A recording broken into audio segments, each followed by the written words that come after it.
Mic check, 1 2 1 2. Are we recording this thing? Yes, Because we we're are. the whole damn crew. Whole damn crew minus Rob, yo.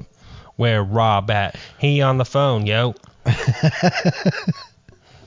We got him on the iPad up in this motherfucker.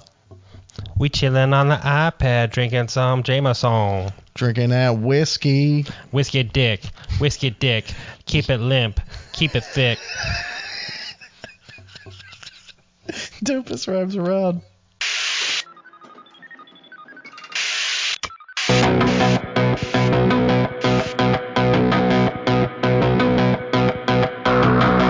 Liars, the fear that wakes us up,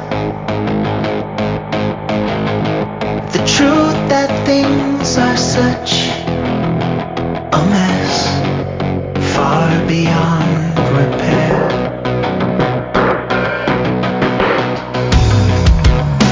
You might at a service, hard to find the words worth saying. What we do to deserve this, everything seems broken when you look at it that way. It's a disease, and there ain't no cure. The truth is such a bore. Or do you want me to lie? 'Cause I can do it, baby, I can do it. Lie to you, please ask me to. 'Cause I feel so much better when we just avoid the truth. Baby, are you okay to lie with me? Deep in the space with empty retreats, farther than it seems to be. The older I creep, the pain in my body, longing for the days of my teens. Well, I guess I'll accept this garbage, death being the real with my mama staring. Jealousy here in the backseat. Or do you want me to lie? 'Cause I can do it, baby, I can do it. Lie to you, I'm begging you. 'Cause I feel so much better when we just avoid the truth. Baby, are you okay to lie with me?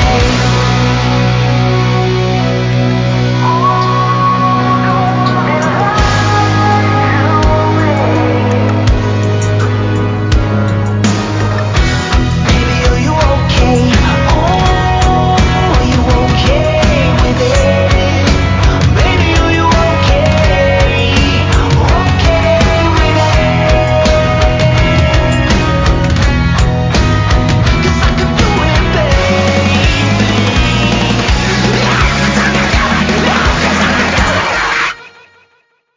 Or do you want me to lie? 'Cause I can do it, baby, I can do it. Lie to you, please ask me to. 'Cause I feel so much better when we just avoid the truth. Baby, are you okay to lie with me? 'Cause I can do it, baby, I can do it. I'm begging you, 'cause I feel so much better when we just avoid the truth. Baby, are you okay to lie with me?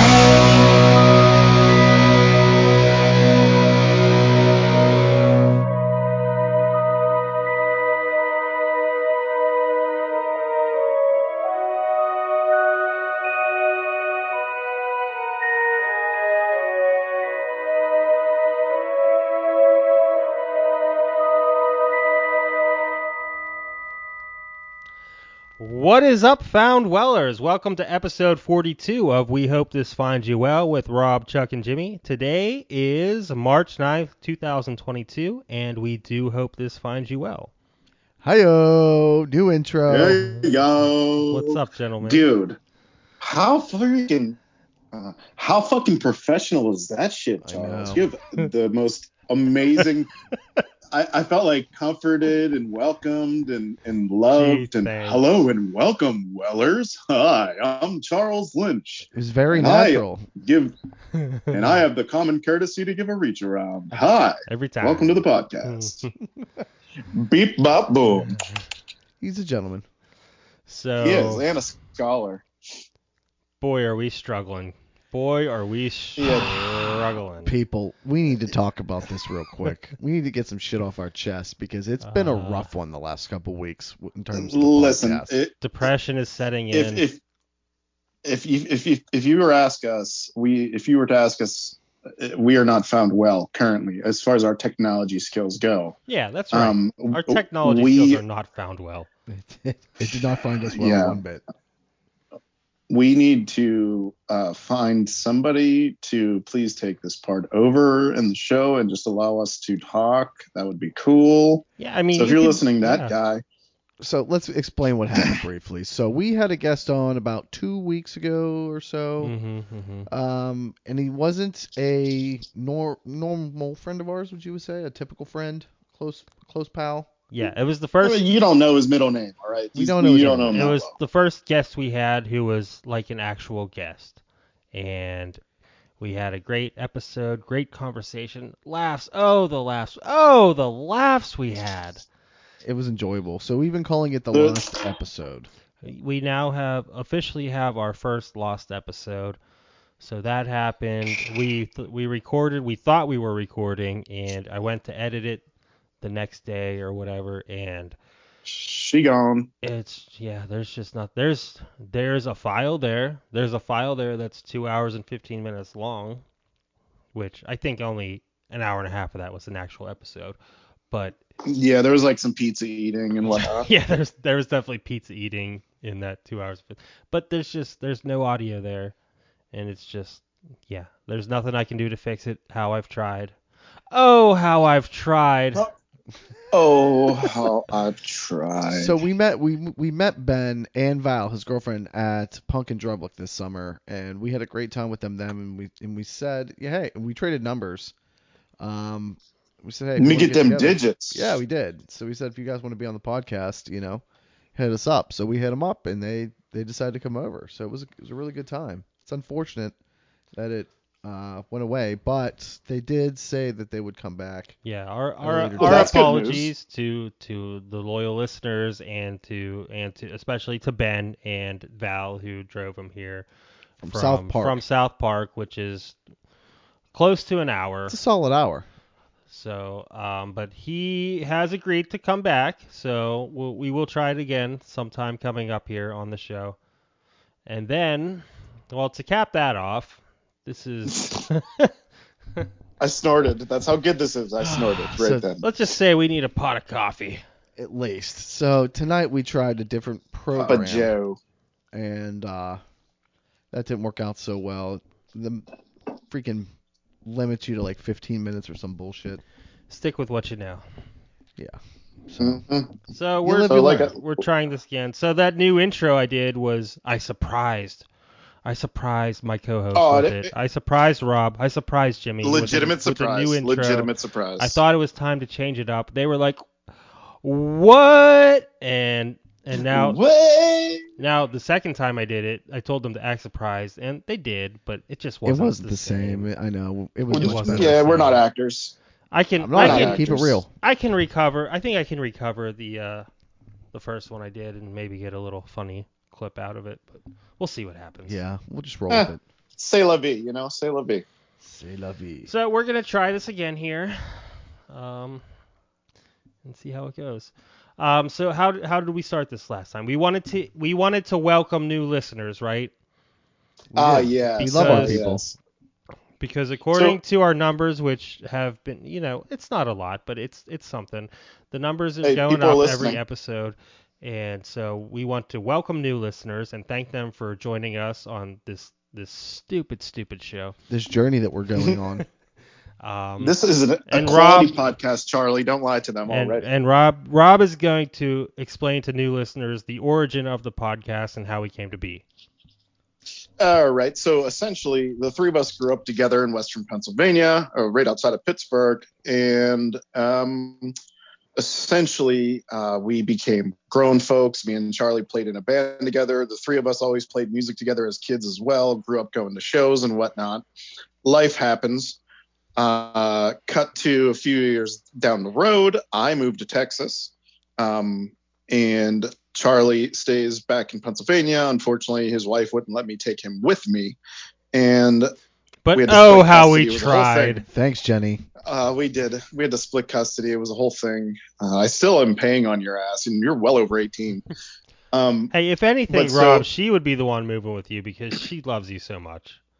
It's, well, that feeling is mutual. She's freaking awesome. So I moved down here. Me and Charlie maintained awesome talks all the fucking time because he was always in his work vehicle. I was always in my work vehicle. So we had the ability to talk to each other all the time.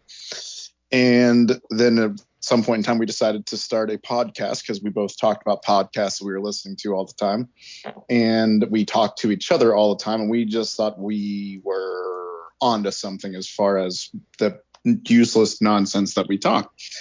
Down the road, we start doing the podcast. We have Jimmy on one time. That was fun. Let's do it again 2 times. Oh, that's a great time. So one more time, me and Charlie are talking to each other like, we need to add him to the podcast. He's that freaking awesome. As a permanent That's how- fixture. We propose our love to him on the podcast. He says he likes us as well.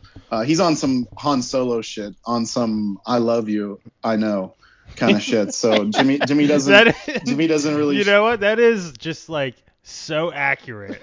What do you mean? Oh, let's try it right now. Jimmy,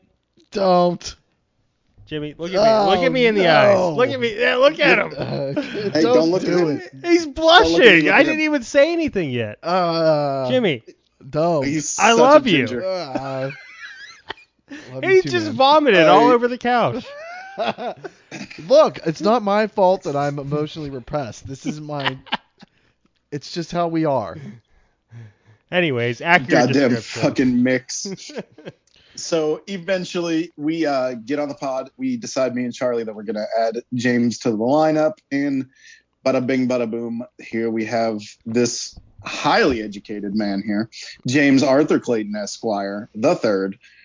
He is a bad motherfucking attorney at law. And he's now a part of this fucking weird bearded threesome.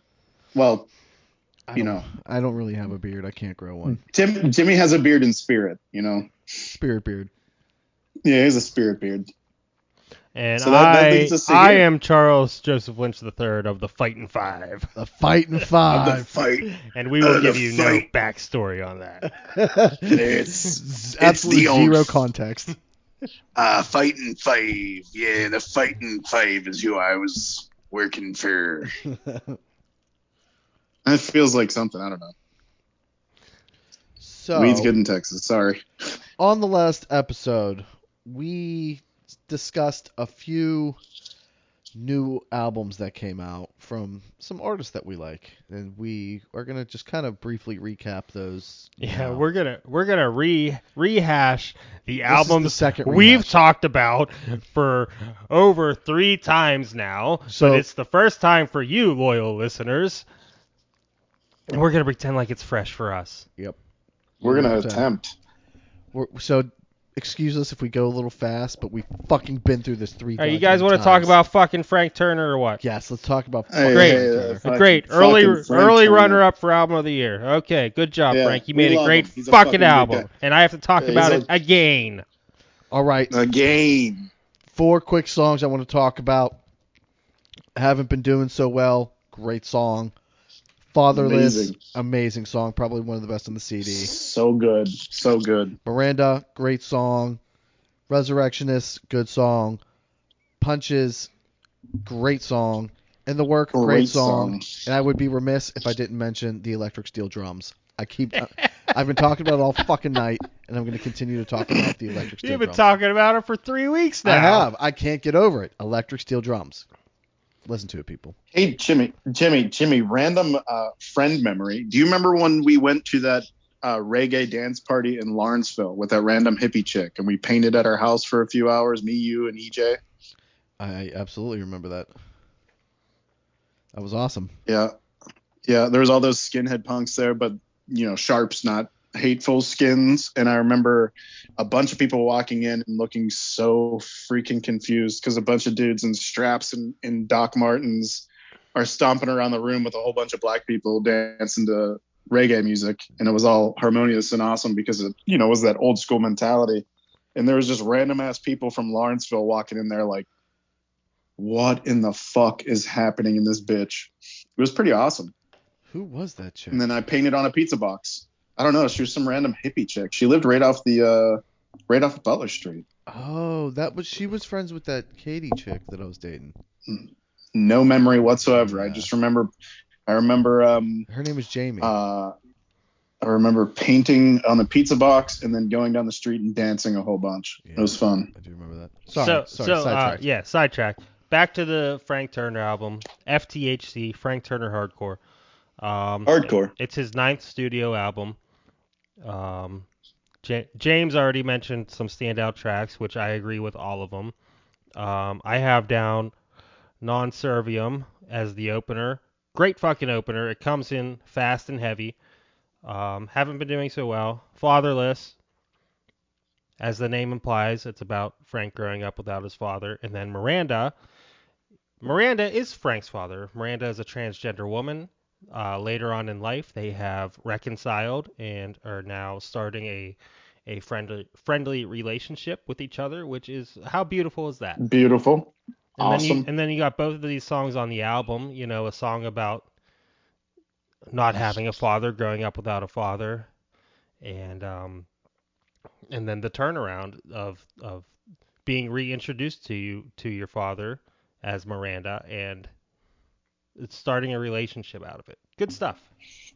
It's really beautiful, man. The idea of being able to honestly go through that with grace and everything, or attempt to, is crazy. You know what I mean? Yeah, you would have every kind of. It's like a pure redemption song.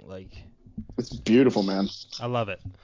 And another standout for me was Wave Across the Bay, which is about Frank's friend. Who's his friend, Rob? Scott something? Oh, shit. I forget. It was Scott. He was from. Oh, God, I had it earlier. Yeah, you just. I had to pull it up. I forget now. That's okay.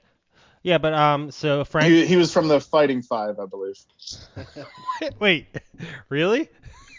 Oh no, you're fucking with me. He's fucking with you, Chuck. You got me good, you fucker. You did get Chuck. He totally bought that. So easy. Oh man. The fighting phase. I was like, what? How coincidental. How weird. Oh, the fighting five. What are you gonna do? I don't believe you. So anyways, Frank wrote this song about his friend Scott, who we believe committed suicide. I don't have all the details, but it's a good song about having a friend and losing him, and talking to him afterwards. And Rob and I both agree that Punches is that your favorite song on the album? Definitely. It's got a lot of life. Not definitely by a long shot or anything. All the entirety of the album is amazing. Punches is just my favorite song on the album. Yeah, it really stands out for me. Okay, yeah, it's weird talking about things again and again. It gets a little confusing. But if you're not familiar with I Frank, don't remember what we have said and haven't said. Yeah, what have we said and what haven't we said that is being recorded? So Frank's an Englishman.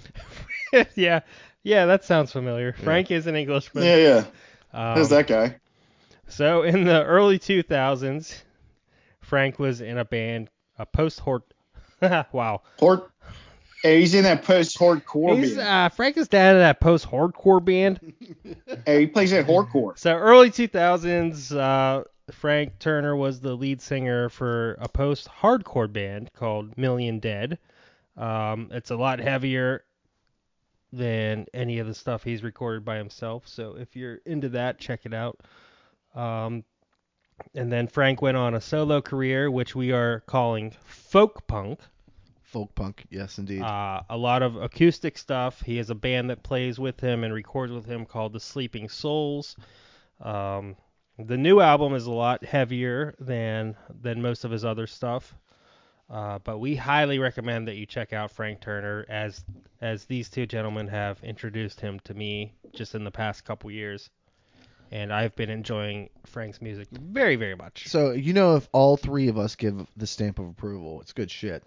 Because oftentimes we do have some amount of disagreement between us. Absolutely. Which is totally fine. Because here's our musical taste. We have a strong center point, right? It's a straight up Venn diagram. Yeah, exactly. We all grew up on the same stuff, basically. Jimmy, you fucking nerd. Like, we all grew up It's on a the same Venn stuff diagram. in high school. We were all listening to Saves the Day, Newfound Glory, MXPX, NoFX, whatever it was at the time. Right. And then, Right. like, we all kind of expand. branched off in Right. our own directions with what resonated with us more. And it's cool because we still talk about the things in the middle, and then we talk about our own things. And, Right. And sometimes we pick up things off each other. Yeah, exactly. That's true. That's friends. That's friends. That's what they're for. By the way, Friends. did you all see that picture of Jimmy kissing me on the cheek on St. Patty's Day? Because I posted it on our socials. Oh, it's good shit. That's wonderful. 2005 was a hell of a year. So we actually have the Hell of a parade year. coming up this Saturday, but there's supposed to be like 3 to 6 inches of snow, so I think I'm not going to Jeez. go. Yeah. So that's That's a good bit of You can snow. just check it out on WPXI. Yeah, I'll be all right. Hey, well, just See kick back, drink a The beer. cloggers and the wolf hands. Love it, my Irish Wolf Dude, fans. Go down all to those Mickey D's, get dancers. yourself a Shamrock Shake. Dude, what's so weird is just today earlier this week, I have a client who is straight off the boat from Ireland. No shit. And she has the accent, and her sister flew in from freaking Limerick in Ireland to be with her, to No shit. help her. And so, obviously she's got the accent too. So I had to spend 3 hours with these two Irish chicks. Is it like, forever, is it like, can you understand them? Is it as bad Oh, as... 100%. Okay. It's not like Brad Pitt in Snatch. Oh, 100%. Dude, no, but hardly anybody talks like that in Ireland. Caravan film ma. Yeah, you don't. Fire. I mean, a little bit here and there, depending on the location, but not really. I mean, you could really understand. Now, Scottish people, that's a different story. Oh yeah, you need subtitles for that. I've had a bunch of customers down here from Scotland, dude, and the more it gets Yeah. there's this one family they were from somewhere in the country. They were really, really ridiculously nice folks, but I could not understand this lady for the life of me. It fucking dude, I can't even imitate it. I wish I could. I'm pretty good at I kept understanding them, looking. but I have to sit down and really think. I'm like, what is this person saying? Well, what they told me was there's just so much they speak like that I fucking forget what the hell it's called. Brogue. It's a Scottish, brogue. And so they have that mixture of like the Celtic people and also the Celtic people. It's the Scottish folks were the Celtics, the Celtic people were the Celtics. It was, so the lady was breaking it down because she automatically realized how I was interested in a little bit of history and decided to give me this whole fucking No, lesson. there's Anyway. Gales and Celts. Gales and Celts, but she used other terms. Anyway, so she just was like, I'll just tell you what the lady's saying to you. How about that? I'm like, fucking dope, because I can't understand anything. Just hit fucking pipes. So I was like, okay, I understand that one. the fucking pipes. Yeah. It fucking broke. I'm like, oh, but it had a whole lot more of a clicky, throaty thing going on with it. It was pretty weird. Sorry, another And sidetrack. it was all, Jimmy knows. He's been here Hey man, a few we're times. we're all good with the tangents. World travelers. This wouldn't be a Yeah, we show if probably we didn't have tangents. That's right. So Rob, let me ask you: do you want to talk about the Dan Andriano album or not? I do. All right. So let's do it. All right. So- So Go ahead. Dan Andriano, not famous isn't the right word, but known for being in Alkaline Trio, 1/3 of Alkaline Trio, Mm-hmm. has released a new album by one of his side projects, Dan Andriano and the Bygones. The album is called Dear Darkness.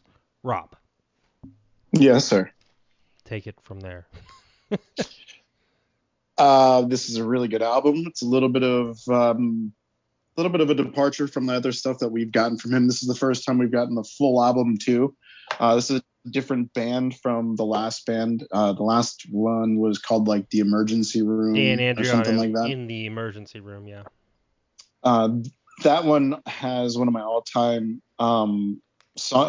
favorite songs of Quiet Places and Monsters or something of that nature. You have to check that shit out. But also figure out what the real name of the real song is. We've talked about this a few times, so my bad. But yeah, this new album, it kind of turns a little bit more of a critical eye at social media and in a more artistic, not so on the nose kind of way. There's a lot of really, really good music out there right now, but this one you should waste a good 20, 30 minutes on and buy it and listen to it. Yeah, I think it's only about 30, 35 minutes. And I think the biggest problem I have with this album, and it's not a problem with the album, but it was released on the same day as the Frank Turner album, which just, right. For me, that's a drawback. It just puts it in a shadow because that Frank album is so damn good. It's too similar in the sense of like the type of music, you know what I mean? To go like, I'm going to listen to this and then jump right into listen to it. It would be right. It would be a little bit difficult. I like it a lot, and I'm definitely going to keep it in rotation, but it's not going to be, highlighted per se. It's essentially the same feel as an Alkaline Trio album, and always kind of will be. It just has. Say that, yeah. I mean, he just kind of adds a little bit more of like an acoustic-y kind of folk feel to it. And if I always kind of imagine his music as like if Elvis Costello had like an acoustic punk band. That'd be cool. Because it's a lot. He does a lot. He sounds a whole lot like Elvis Costello. Yeah, I mean Dan has a very unique voice, and I don't know if it's like a lisp almost that he has. Yeah, he has a lisp. But like it doesn't sound bad. You kind of get used to it after listening to him, but it's it's different, which is a good thing in the music industry. The first time I ever ate it is a good thing. The first time I ever ate tofu was with Dan, oddly enough. Yeah, I remember you telling me that. It was at a VFW in Lawrenceville, and it was really good. I have never been able to make it as good personally, but my wife likes it, so that works. But yeah, it's a great fucking album, man. Wrongs is a really good song. Sea Levels is a fucking great ass song. Yeah, even the title track, Dear Darkness. I mean, it's like it's acoustic-y like you said, but it's not like drony. It's like it always has a drive to it. It's catchy. Even if it's got hooks, and you're kind of bopping along, but it's not like fast, and it's just kind of mellow and catchy. And it hits you in the feels like a grown up. It doesn't have the cut my wrist and black my eyes feel of shit we listened to when we were little kids. Like it feels like this is real people shit. You know what I mean? So I enjoy that whenever one of our bands from childhood actually still writes shit that I can identify with, because I can't, I have trouble going back and listening to like Taking Back Sunday or, any of that kind of stuff where sometimes. You're like, feeling the, Sure, but have you listened to Grown Up Taking Back Sunday? Because it's I know I've said this multiple times on this podcast, but Grown Up Mature Taking Back Sunday is the best thing in the world.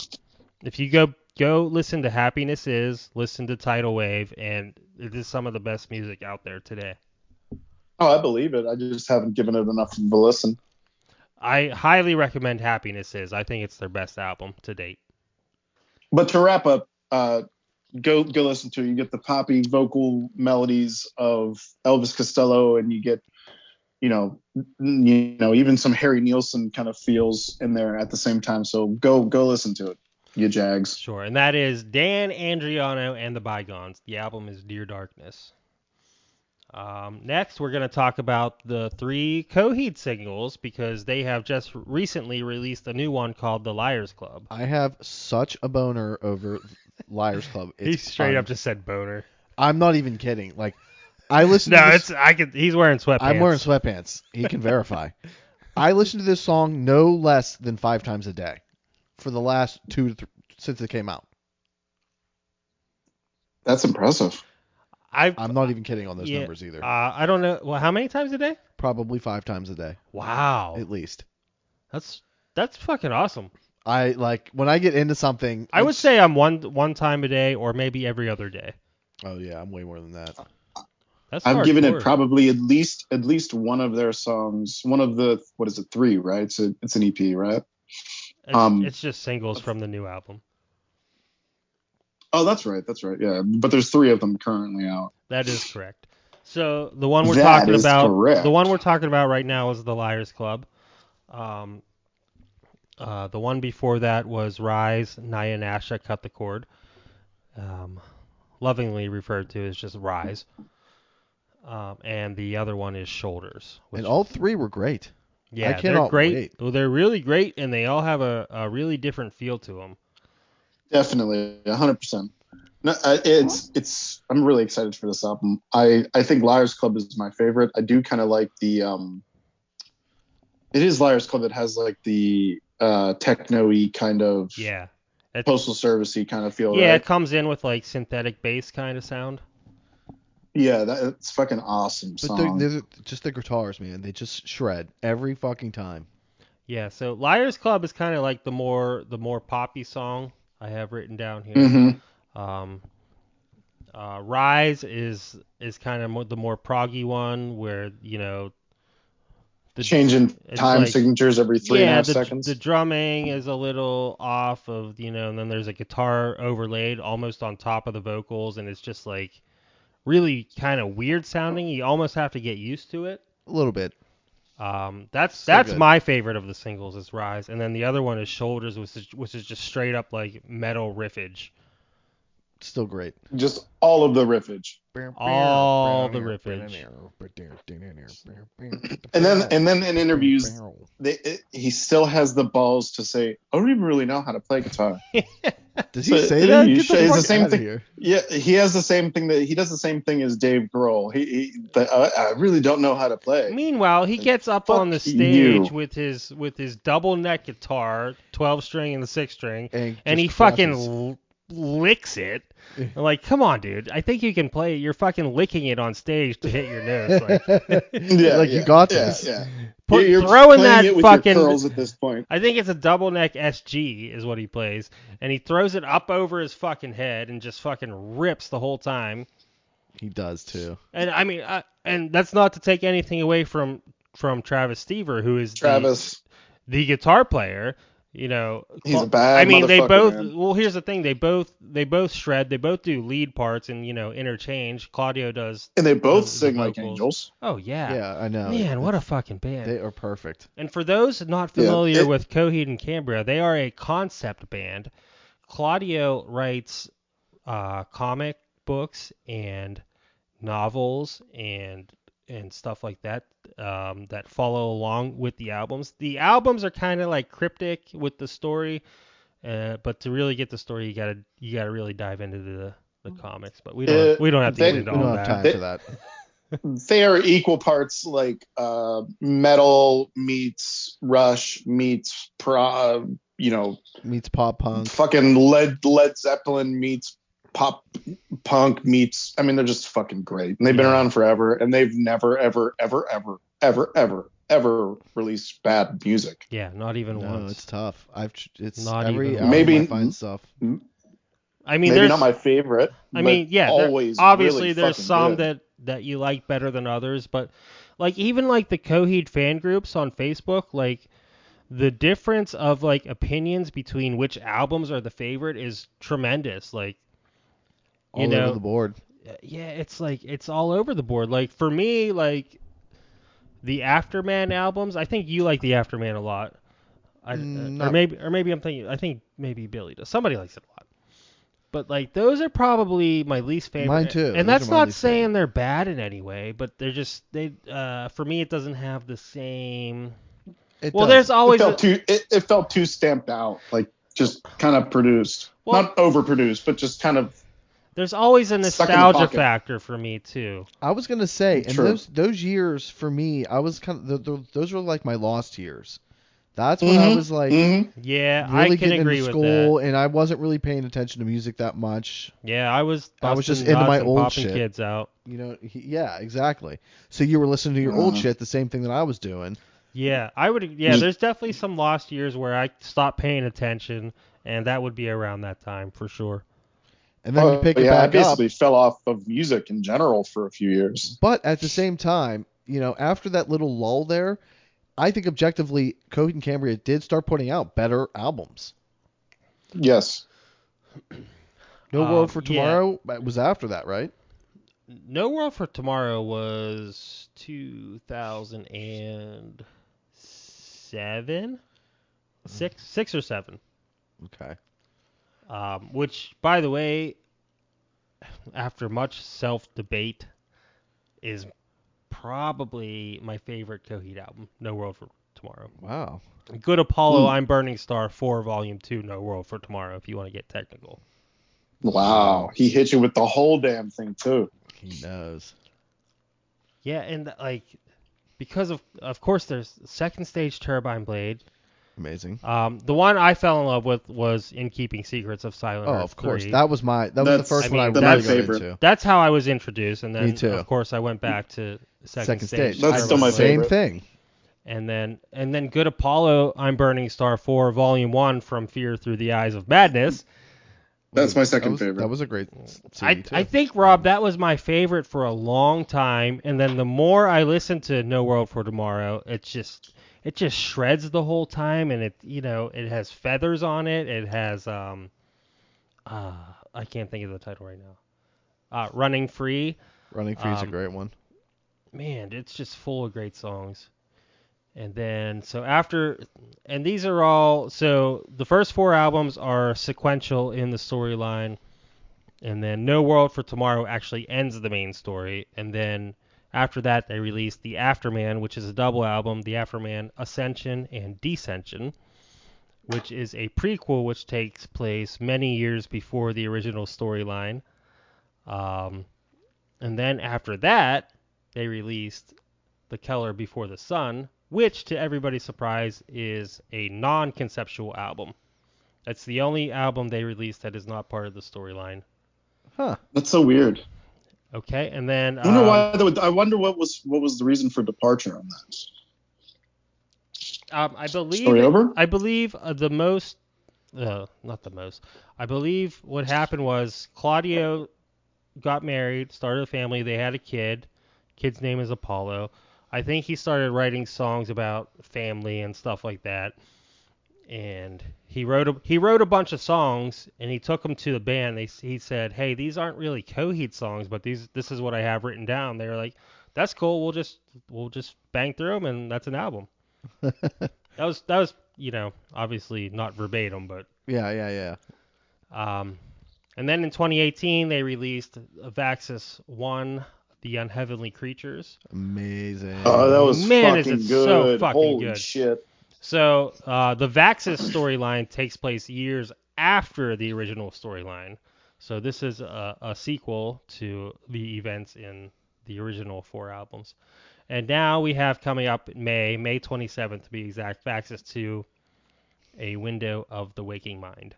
And that's what these 3 singles are from. That's what we're coming back to, I guess. Sorry, I could talk about Coheed for a long time. Yeah, I can. I really just kind of nerded out. We just ran through the whole... That's the discography. Dude, that's all. So if you're not familiar with Coheed, that's what they are. Get into it, because they shred. So what else we got, Chuck?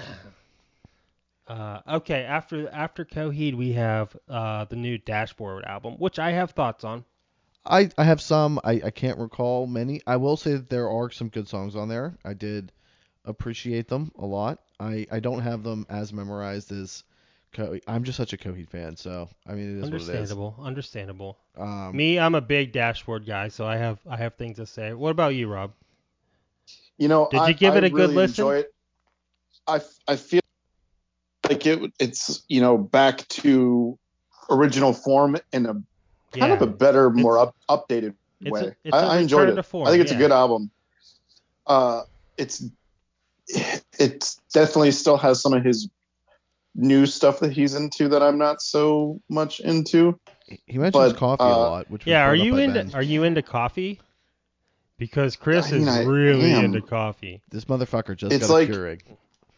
It just tells me, it sucks to know it and see it, and it's obvious, and it's been said a zillion times in life. But Jesus fuck, dude, music is obviously not written well whenever people are comfortable and not in pain, because that dude, it's like he clearly didn't have much to write about. He still wrote well because he's highly trained and a beast of a musician, but you can tell there's not much heartache in that dude's life anymore, and you can't expect that. I don't want the dude to suffer forever, but fuck, dude, like, you write about coffee a little bit more next fucking time.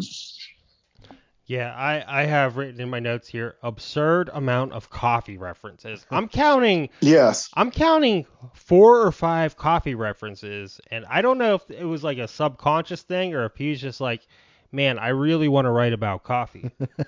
And I get it, man. I need coffee to survive every day. I get it, Chris. That's absolutely fine.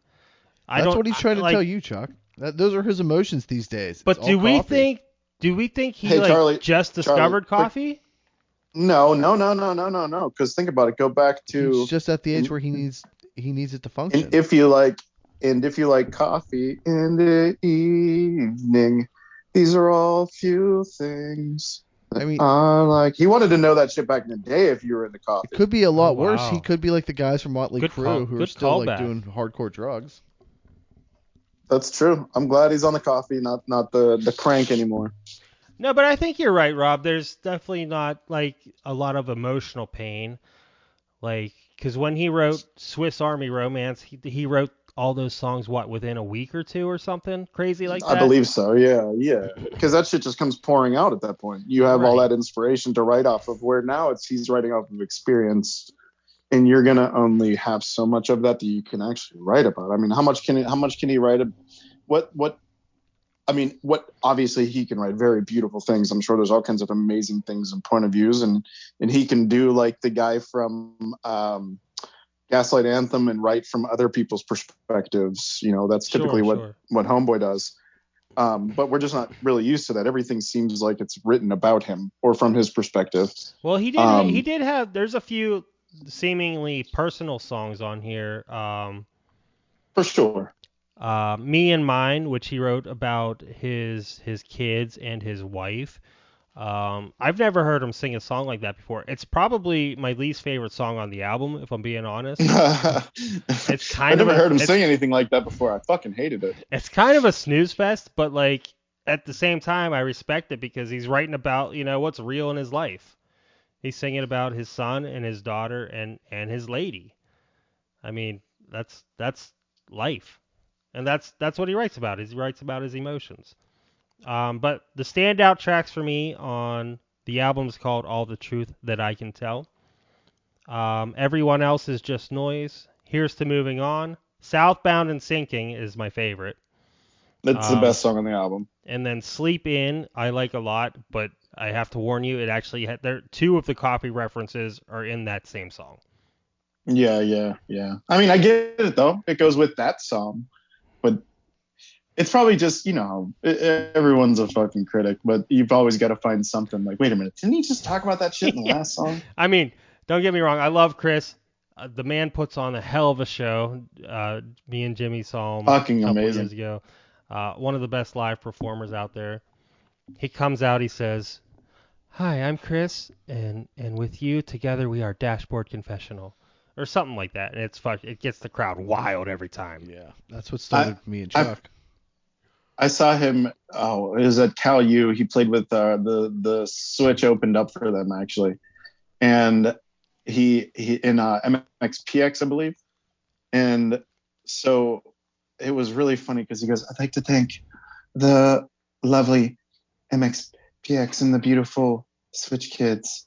Thank you. All right, It's like, dude, you're mixing up stories. You're mixing up stories. I actually, while I was saying that, I remembered he said brand new and MXPX. I was mixing those Yeah, up. that was at Peterson Event Center. It was Dashboard, MXPX, and brand new. But yeah, that was accurate. There we go. That was accurate what he said. He did the same. He did the same thing whenever he played with the Switch Kids He as just well. seems It like just wasn't that. such a cool, humble guy too. I remember some funny accusations, like he doesn't wear underwear. Whenever he was backstage, one of the guys, maybe in one of the bands, Who could ever care? Stated that he.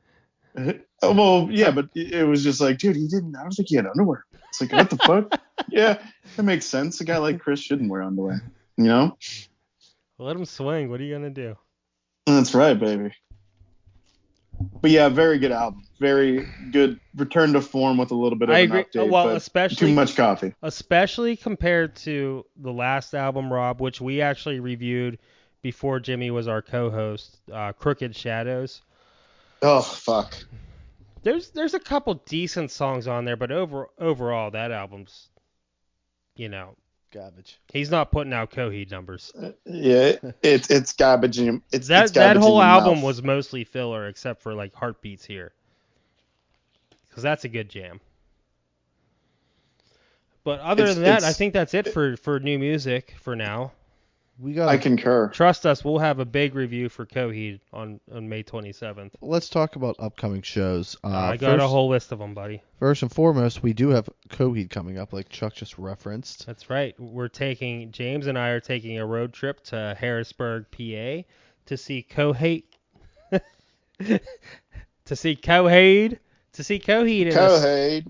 In a small venue setting, which will be the first time in a long time that we've seen them in such a setting.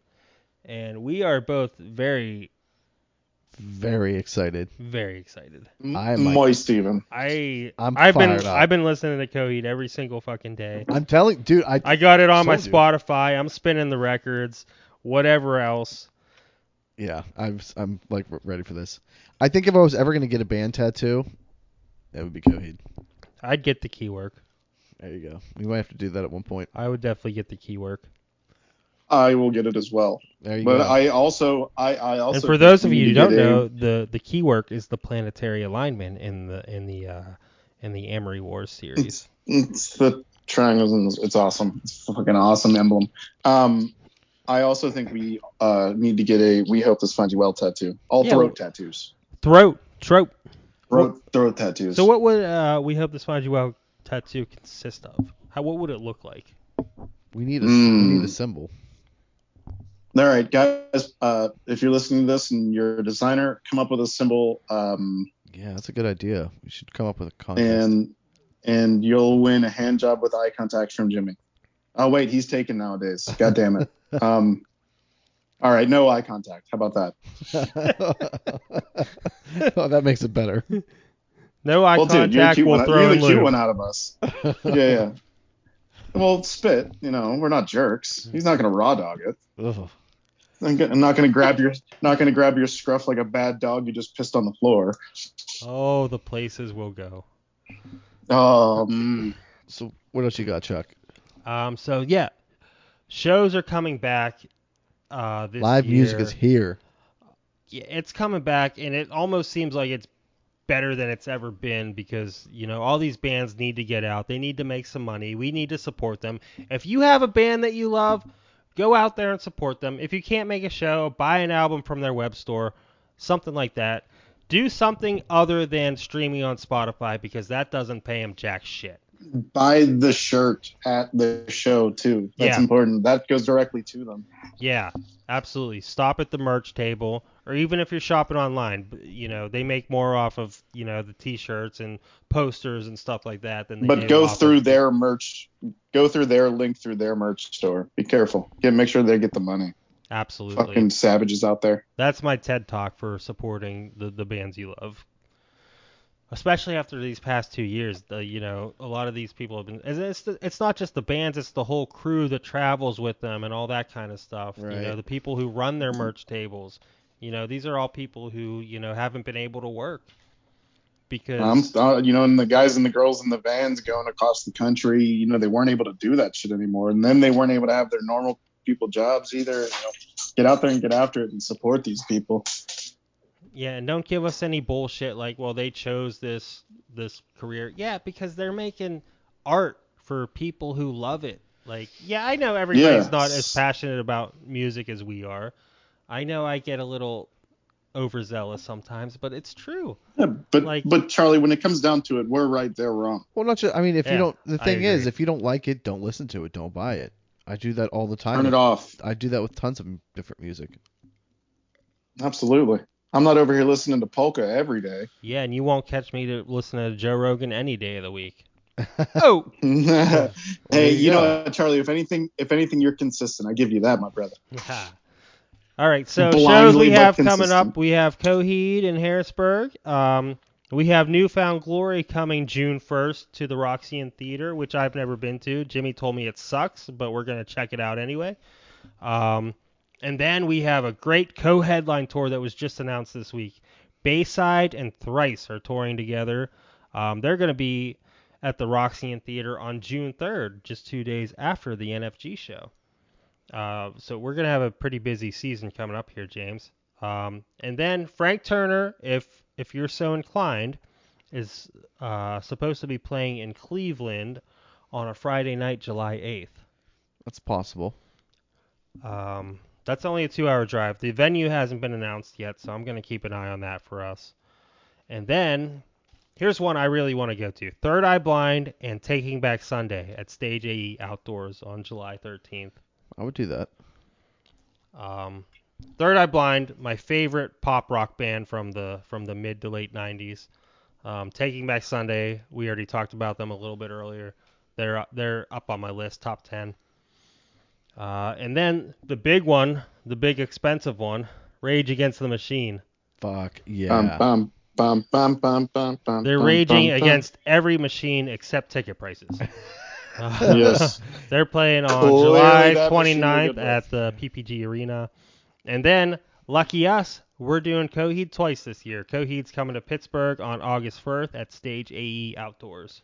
Dude, our concert season is fucking titties. I mean, I might have to whittle this down a little bit for Fucking financial reasons. titties. I was thinking the same, so we better talk about which ones we want to go to. For financial reasons, we might have to whittle this down.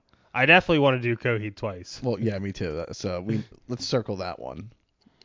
Honestly, just looking at this right now, I would cross off Newfound Glory.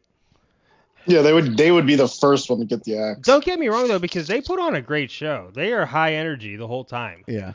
Yeah, but they are the only stuff that I can actually listen to of them still, and I don't even I want to feel bad about it, but I don't. Sticks and Stones was a great album. The only thing I can listen to is their cover albums.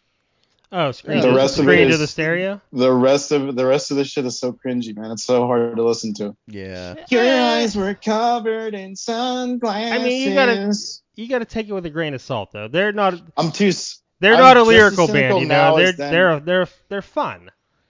No, I get it. I'm I not saying it's recommend- bad. I recommend you listen to Not Without a Fight. I think it came out in 2009, so it's already super old.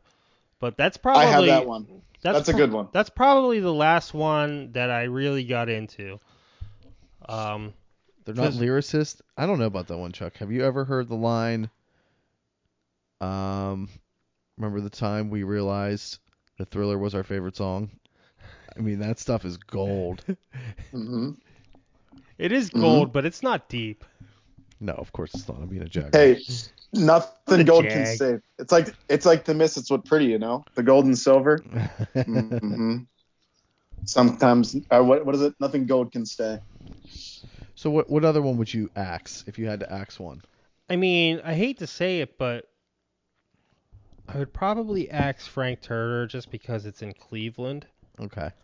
Um, Yeah, because we'd have to probably get a hotel. I mean, we wouldn't have maybe. to. I mean, it's only 2 hours. Right. And plus, the venue hasn't been announced yet. So, like I said, I'm going to keep an eye on that. And I would love to see Third Eye Blind and Taking Back. Although I do hear that Third Eye Blind puts on a shit show. They do. It's terrible. I've heard it's absolutely terrible. But I love Taking Back Sunday, and they're pretty entertaining. So the must-see is Coheed. What else is a must-see? Bayside and Thrice. I've never seen Bayside live. Okay. Oh my God, they're so fucking good live. I've seen Thrice quite a few times. I actually just saw them a couple years ago. I know they're gonna disappoint the shit out of me, but I'll go and see them. I love Thrice in 2003. I would have been like, absolutely. Oh Jesus Christ! Absolutely. Thrice puts on a really good show. It is like solid quality production. Like when I saw them, they were touring for the anniversary of the Visu album, and it was so spot on that you could turn the album on and it would have played right along with it. That's fucking awesome. Yeah, it was really, really good. But yeah, that's it. I mean, I'm sure there's other shows in between there that actually the Bouncing Souls are coming. Yeah, I did see that. That's awesome. That'd be pretty cool to see. That's in April, so we might have to check that out too. I'm sure other ones will pop up. Like I said, this is all coming back. So get out there and support your fucking bands, guys. Come on. And we got to, you guys got to start going to some local shows too and see what good young talent there is out there nowadays. You know what? I'm glad you said that, Rob, because my favorite record shop in the area, Preserving, is also taking off as a local venue called Preserving that's fucking Underground. awesome. They've been putting on a lot of local shows, or like you said, people traveling in vans. They've been there's a band called CU Space Cowboy who just played there. They're like newish metalcore. Nice. But yeah, it's like a lot of hardcore metal kind of stuff. And well, they get other shows too. Tiger's Jaw just played there.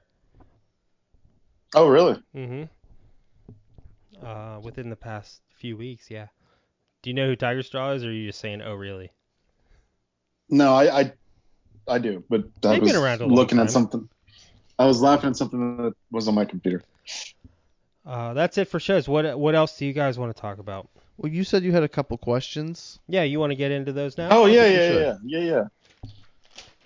All right. So just on a whim, I reached out to Twitter. Let me check to see. I don't think we got anything else. I reached out to our Twitter fan base for a couple topics or questions that we could talk about. The first one is from our good pal Grimace, Ryan McCormick of a Fireside Chat podcast. Woo woo. Number Love one that podcast in the tri-state area. Number one hot piece of booty in the tri-state area. That man is single and ready to mingle, ladies. Get the fuck out of his way. Get after it. That's right, baby. So Grimace asked us. Big old dick. He wants us to name one thing you hate that everyone else loves, whether that be a band, movie, actor, actress, food, etc. Anything. Something that you hate that most of the population loves. That. Ranch dressing Let's or see mayo? here. Ooh, ranch you. dressing could be a good one because a lot of people love ranch. I know, they do. Tell us about it. Tell us about your condiments. You don't. Yeah, but Jimmy, if I recall, you're not much of a condiment dude in general, right? That's true, but I do like ketchup, mustard, honey mustard. Ketchup, mustard, Honey mustard is the honey worst. mustard, Dijon mustard, all kinds of mustard. stone ground, spicy brown.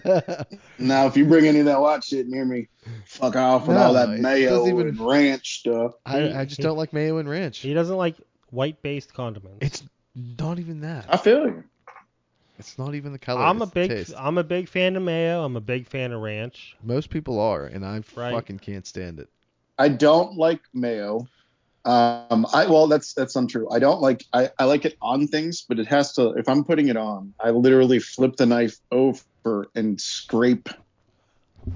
I don't like much of it. I don't like being able to hear it. The sound effect makes me think of like body fat. Yeah, I like it It's- to I'm kinda, when I take a bite, I like it to squirt out the side of the sandwich. You like it when it does like it makes like the. that Yeah. terrible fucking Yeah, I want you to lay the mayo on with a side real of, heavy. There's a is so kind that they repulsive. sell in the South, and down here in the South they sell it's called Duke's, and it's actually really fucking good. But once again, I still like have to scrape it. It's like Hellman's but better. One thing I hate that everybody else loves is Joe Rogan. Yeah, that's true. You do. I wouldn't say that everybody loves him though. He's I kind of know, a but I thought it controversial would figure. be funny. I thought it would be funny. I would say the overwhelming majority of people love him, or at least the idea of him, because the numbers don't lie. I mean, obviously, just like us, the numbers don't lie. Well, what do you mean? He gets how many hits per episode? More. He has the more. most, but that's not representative of the entire population.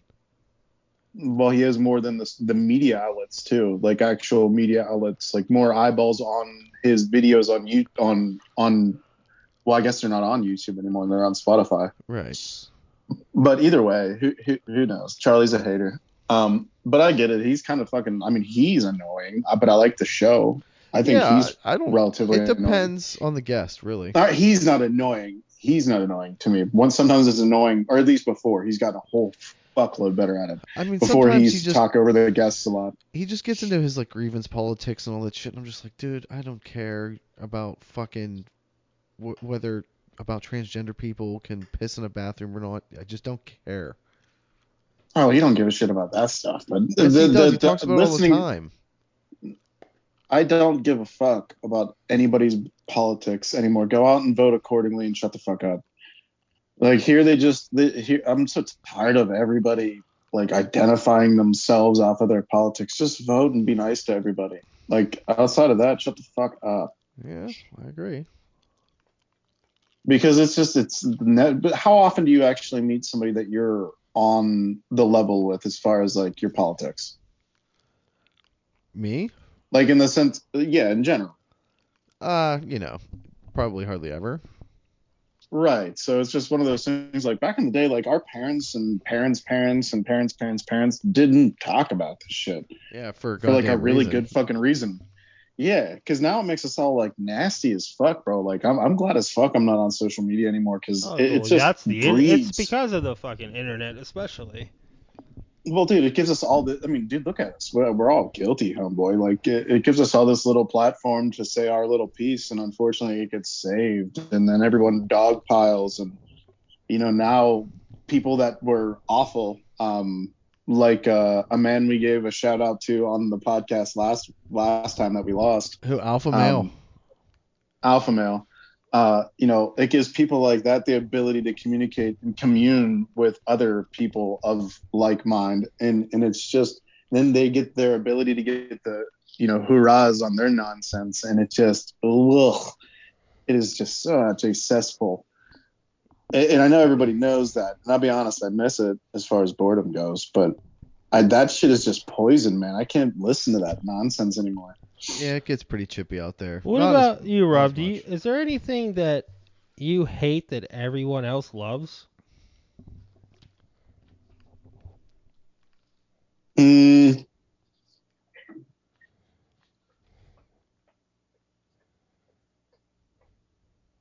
Swimming. Oh, like I like the idea of it. Wow, that's an interesting That's one. a good one, and I am completely on board with you because I fucking hate swimming. Interesting. I remember beach. swimming with both of you when we were kids. I remember Think one about of the it, bro. first times I hung out with you. Rob, we went to the fucking not pool. Swimming. Yeah, that sounds about right. But oh yeah, definitely, I do remember that. Tony was the there. Butler pool. Yeah, for sure. Shout out Cuzzo Tony. But dude, I just I don't. So my mom was afraid of water, or is afraid of water, right? Okay. So when I was a little kid, she would always be like, "Don't drown, don't drown. You're gonna drown. You're gonna drown. You're gonna drown. You're gonna drown. Don't drown, don't drown." Okay, so my childhood, I always had that. Right, and then eventually I go over, and you remember when we were kids, we'd all do dumb stuff, and I wasn't afraid of heights when I was a little kid, but I was afraid to drown. But I was always that kid that you could talk into doing dumb shit if you you guys were inclined to do so or made fun of me. And I don't remember who we were with. I don't even know if you guys were there, but we went over and jumped off of the trestle in Harmerville. And I got stuck in the water. I never did that once. I did. And you guys, I got. I know everybody was over there, but that shit like freaked me out. It was Yeah, I was you were freaked right. out. I was one. It took me forever to get the ball to jump off of there. I jumped off that shit, and I remember like the people who we were with. I remember it was like Denny Haftel, maybe. There's like a bunch of people with us, but anyway, jump off the shit, and I got kind of stuck in the mud, like up to my knees and shit. You mean down in the bottom of the water? Yeah, because it just wasn't that deep. It fortunately I didn't get like suctioned in or whatever, but my feet went into like soot. And I instantly panic and like, of course I instantly go to, I'm fucking dead. I'm dying. And so like literally from then on out, like I've always been kind of freaked out by water. Now I've gone diving a number of times. I actually blew my fucking eardrum up doing it. I'm not afraid of it if there's fun involved, apparently. But like as far as like being able to swim, like when we go to the ocean and shit, in the back of my mind, I'm like, I'm gonna die. Because I don't swim.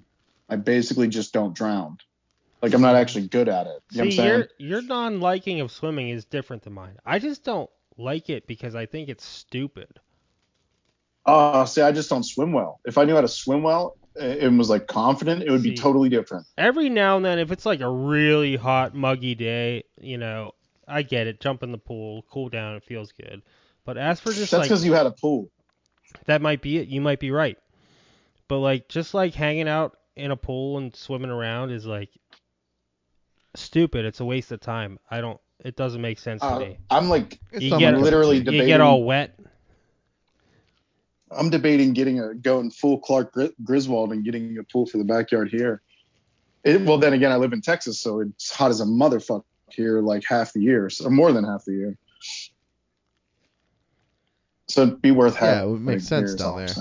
All right, so let's move on to our next mailbag question here. So our next and our last.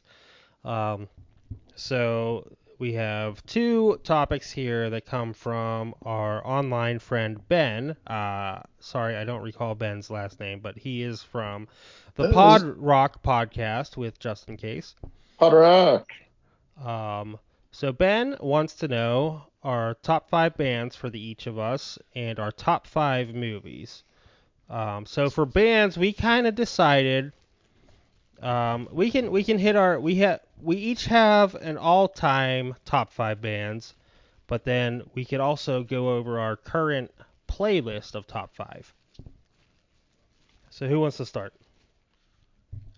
I'll take a crack. First, I've been talking about Coheed constantly, so I have to put them on the list. So good. I mean, you just have to. So that, for me personally, probably them, Bad Religion, NoFX, Rancid, and... Such a punk. I love it. Mm. So that's 4. I'm trying to think. I don't know. What about you guys? Let me think about my 5th. So for me, I'm just gonna kind of give you what I've been listening to lately. So lately, because we've all basically established our favorite bands, and for the most part, we line up. And for me, that's kind of like my favorite bands of that genre. Like I don't have that's like the most impossible shit ever for me to break down. But lately, I've been listening to mostly like 80s and 90s punk. So Propaganda and Minor Threat and Black Flag and Circle Jerks. That's in Fear. I like Fear a lot. Circle Jerks are actually on tour right now. Yeah. I've been listening and watching a bunch of their old videos and shit actually. But yeah. Oh, and I've always really liked.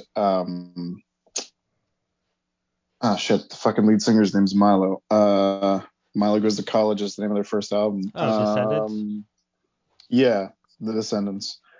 So that's basically what I've been listening to a lot lately. That and I love on Spotify how you can just like type in like 90s gangster rap or whatever. So lately it's been old punk music, and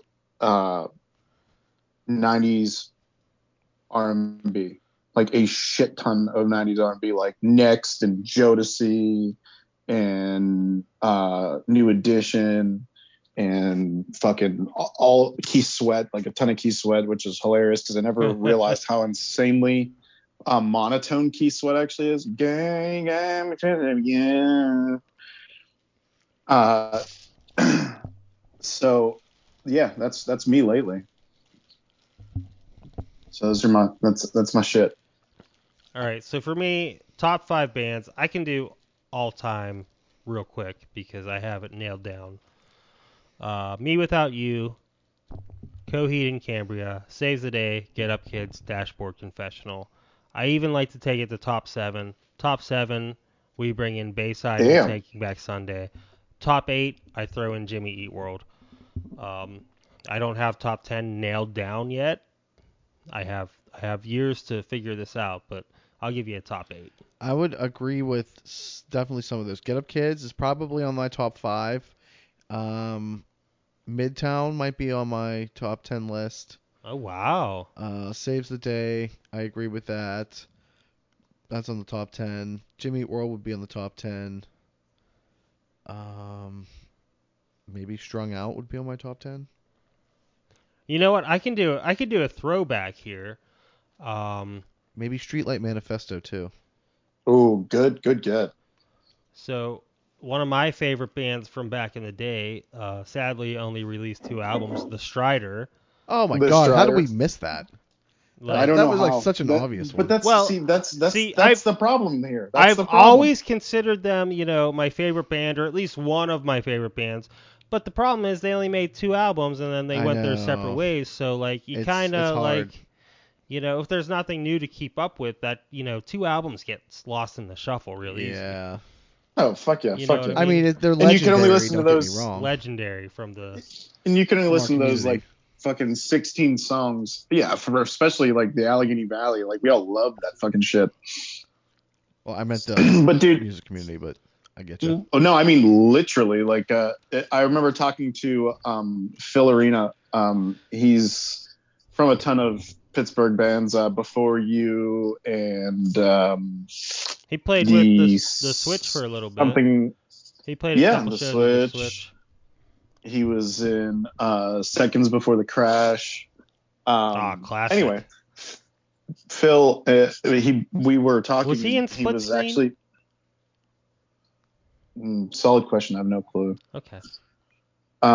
But anyway, he was somebody who pointed that out, and I never realized that was like in particular like a big band in our neck of the woods versus like the rest of Pittsburgh. Yeah, you're right, because like when I met Bill Gust at Tom and Eddie's, and we looked through each other's CDs because obviously we were on the same page musically, and he was like, "Wow, I never met anybody else who like had both Strider CDs." I was like, "Yeah, man, we love the Strider. Like Riverview High School loves the Strider." Paul Menentiadis would walk around with or maybe that was the connection, I believe. Or maybe it was I actually think Bill Orban had one too. Yeah, Bill had one with the bucking bronco. Yep. And the hoodie. Tony Condren had one that says the Strider is for lovers. Yeah, well, no, actually, who dated Paul? Yeah, that was Paul's hoodie. She just stole it. I think was it a hoodie or was it a T-shirt? I'm pretty sure it was a hoodie. How the fuck do you guys have such a good memory? But either way, they were about the same size and probably still are. Yeah.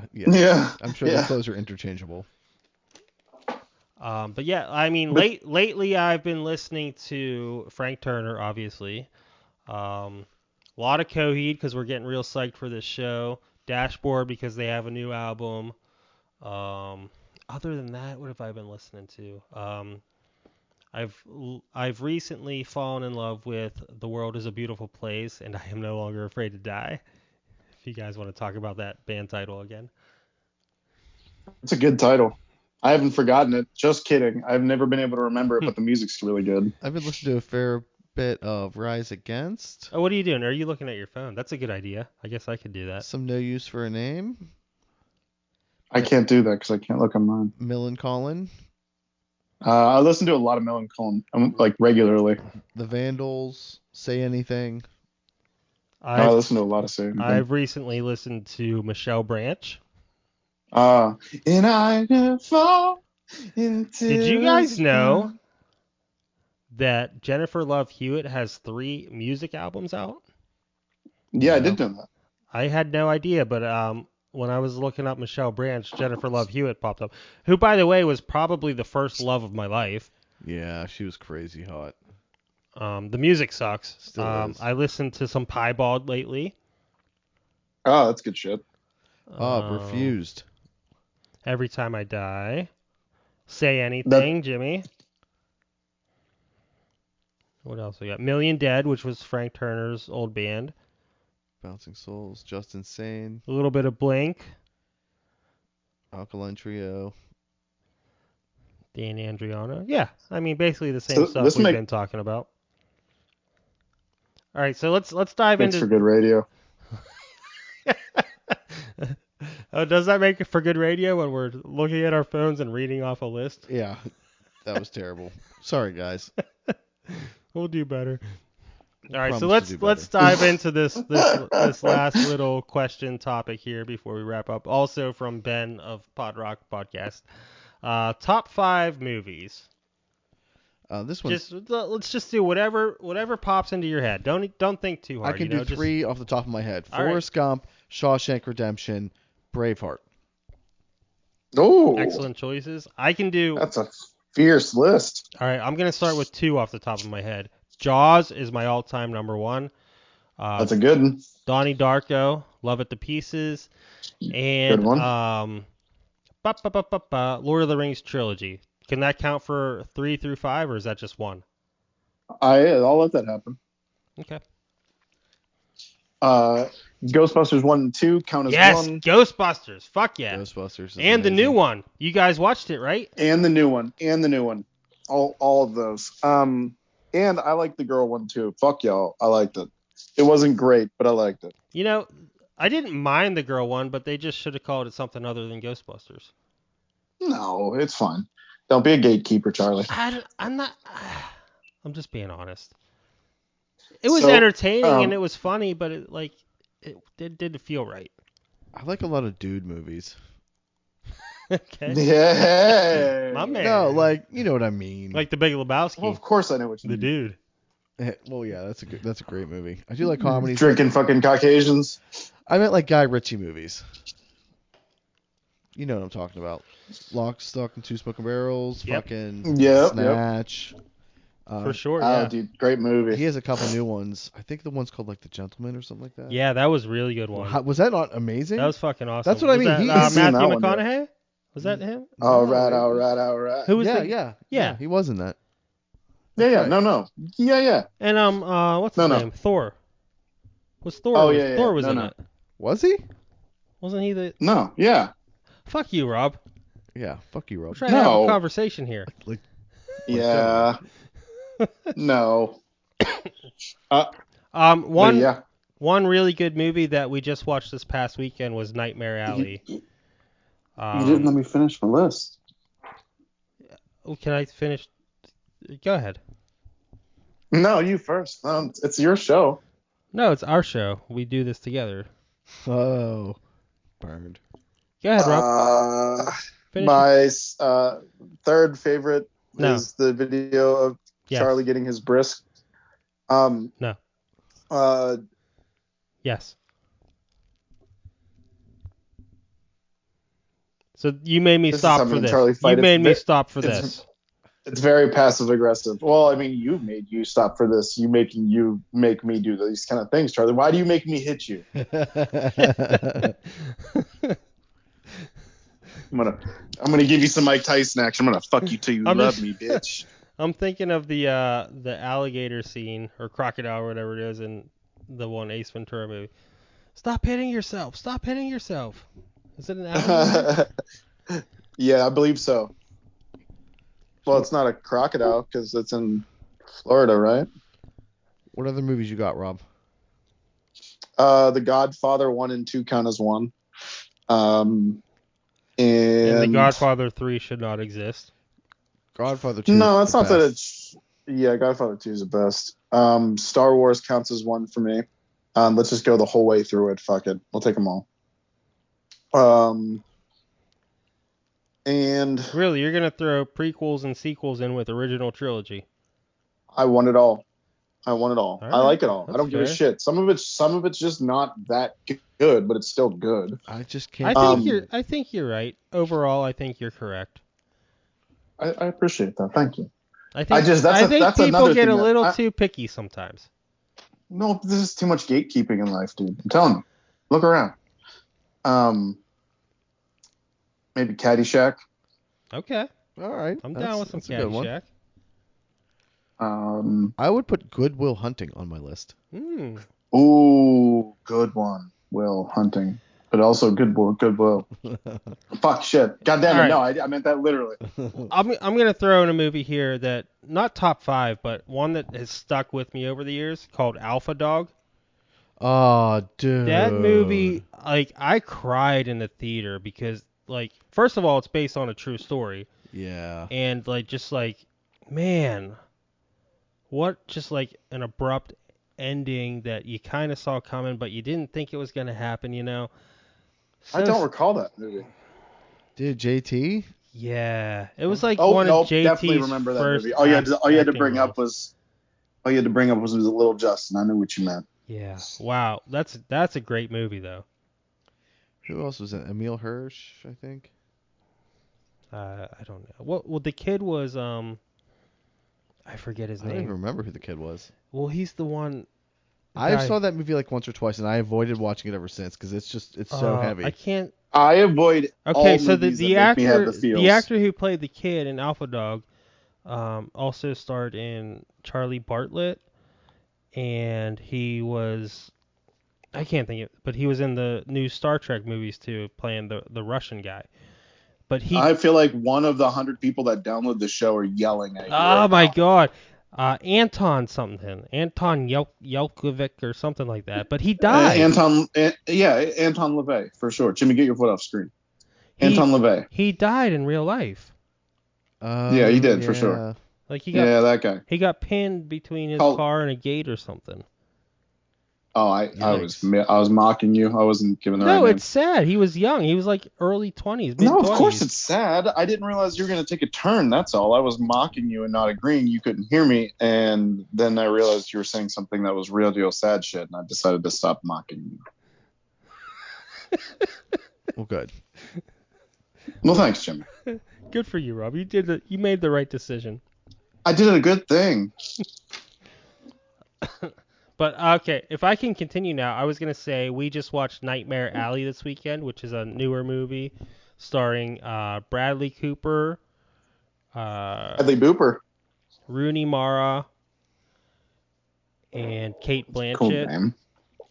Well, she gets her name from our very own Rooney family. She's related somehow. She's related Well, that's to awesome. and the Maras, who are the owners of the New York Giants. Giants, yeah. That is correct. No shit. Yeah, Wow. she's like a byproduct of two major NFL franchises. It's crazy. Yeah, her That's fucking crazy. Yeah. You'd recognize her if you saw her. Her and her sister Kate Mara are They're both gorgeous. Yeah, both great looking girls and really popular actors. Thespians, if you will.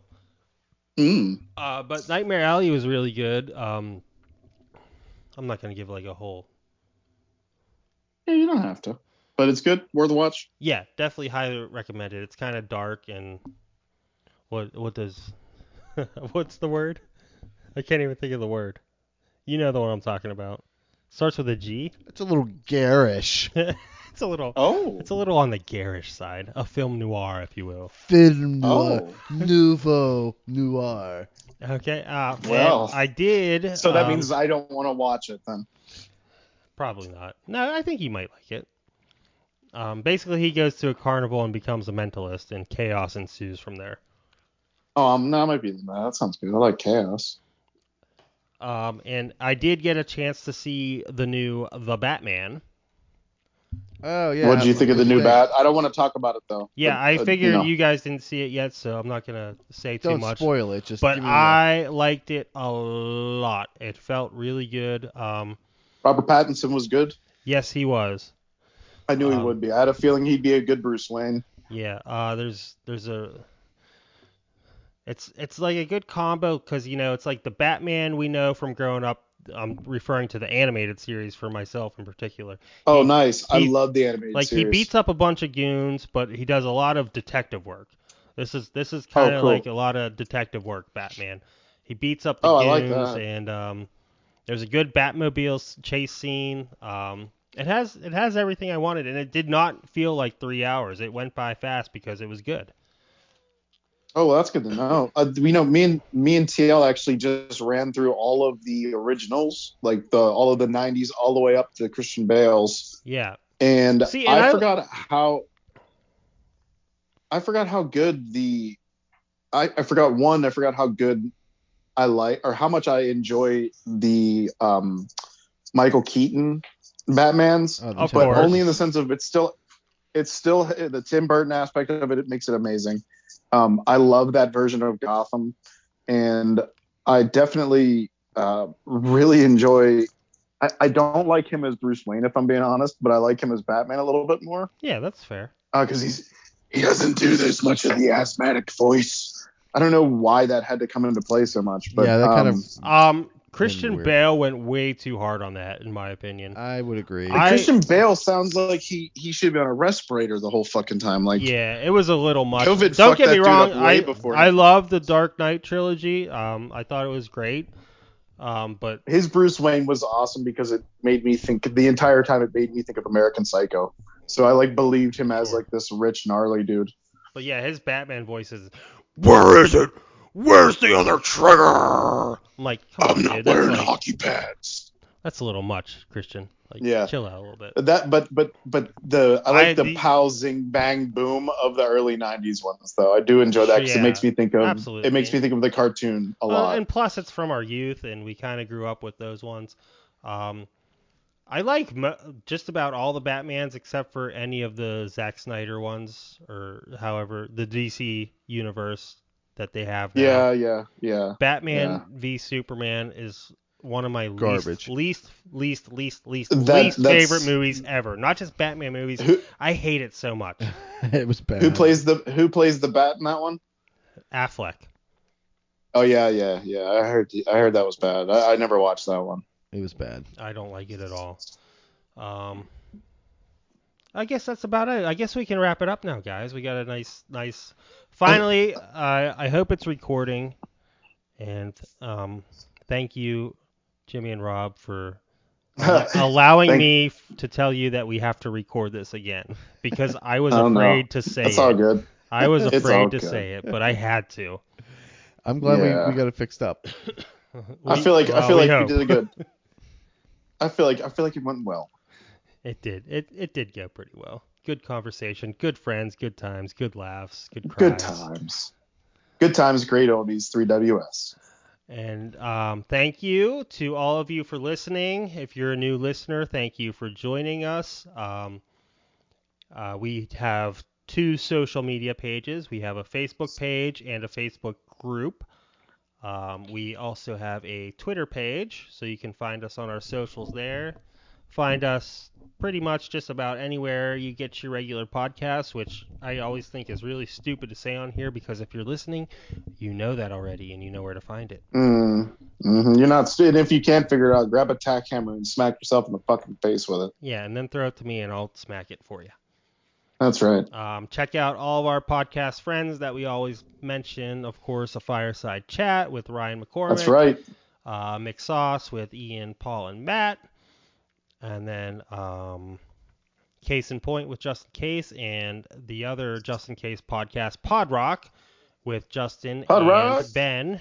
Ben, thank you for your submitting your questions. Ben. Giving us something to talk about. Man.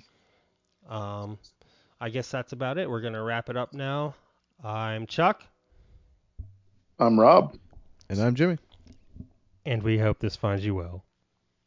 Southbound and sinking down on 95. I was looking for a way to keep my hopes up.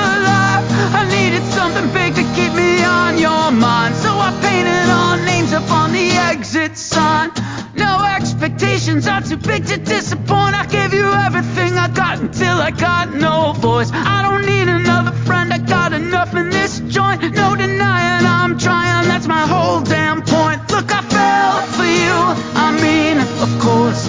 You're like this magnetic force, and I'm just one of dozens more with this ridiculous notion. With this ridiculous notion that you're gonna fall for me, fall for me, fall for me, fall for me. They say you never get nowhere if you never just start. Put my pen down to paper and I tore myself apart. Took a real good beating, but I worked it hard. It says you never get nowhere on a broken heart. Look at me letting all my feelings show. Look, I'll tell you anything you wanna know. Are you winding me up just to let me go? Or are you letting things happen very, very, very slow? Look, I fell for you, I mean, of course. You're like this magnetic force, and I'm just one of dozens more with this ridiculous notion. With this ridiculous notion that you're gonna fall for me, fall for me, fall for me, fall for me.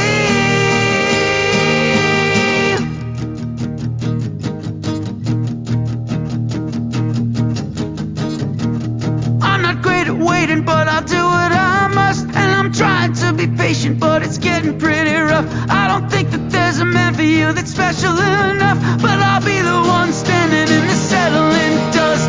No reservations, nothing holding me back. Betting everything I've got, put my cards on stack. No more playing it cool, let's get down to brass tacks.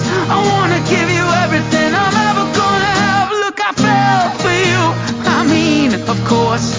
You're like this magnetic force, and I'm just one of dozens more with this ridiculous notion. With this ridiculous notion that you're gonna fall for